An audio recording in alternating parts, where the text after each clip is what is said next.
আসসালামু আলাইকুম, welcome to গ্রামীণ কিচেন উইথ আখি। আজকে আমি আপনাদের সাথে খুবই মজার একটি রেসিপি শেয়ার করব, আর সেটা হচ্ছে গরুর গোস্তের ভর্তা রেসিপি। রেসিপিটি বানানোর জন্য এখানে আমি ছোট ছোট 3 টুকরো গরুর গোস্ত নিয়েছি। এখন গোস্তটা বেটে কিমা বানিয়ে নিব। আপনারা চাইলে কুচি কুচি করে কেটেও নিতে পারেন। কিমা রেডি হয়ে গিয়েছে দেখতেই পাচ্ছেন, আর অবশ্যই গরুর গোস্ত বাটার আগে ধুয়ে নিতে হবে। ভর্তা বানানোর জন্য এখানে আমি কিছু পেঁয়াজ নিয়েছি, রসুন নিয়েছি, কাঁচামরিচ নিয়েছি আর আদা কুচি কুচি করে কেটে নিয়েছি। এখন রান্নায় চলে যাব। চুলায় একটি প্যান বসিয়ে দিয়েছি আর এতে সয়াবিন তেল দিয়ে দিলাম। তেল গরম হয়ে আসলে গরুর গোস্তের কিমাটা দিয়ে দিলাম। এতে অল্প একটু হলুদের গুঁড়া দিয়ে দিলাম। এখন নেড়ে চেড়ে হলুদটা গরুর গোস্তের সাথে মিশিয়ে নেব।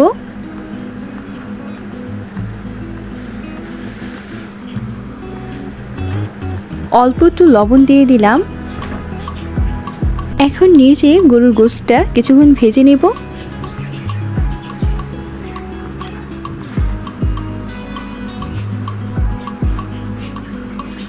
গরুর গোস্ত ভাজা হয়ে এসেছে। এই পর্যায়ে অল্প একটু পানি দিয়ে দিলাম গরুর গোস্তটা সেদ্ধ হওয়ার জন্য।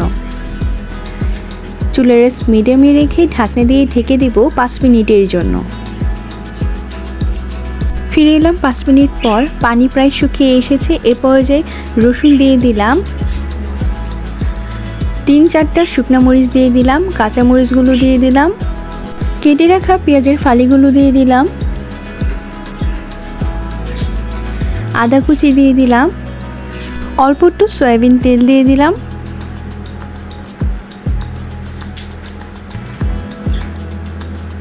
এখন নেড়ে সবগুলো উপকরণ ভেজে নেব।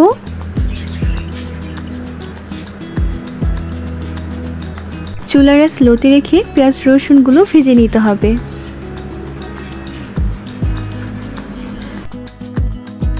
সবগুলো উপকরণ ভালোভাবে ভাজা হয়ে গিয়েছে আর পেঁয়াজ রসুনও ভালোভাবে সেদ্ধ হয়ে গিয়েছে।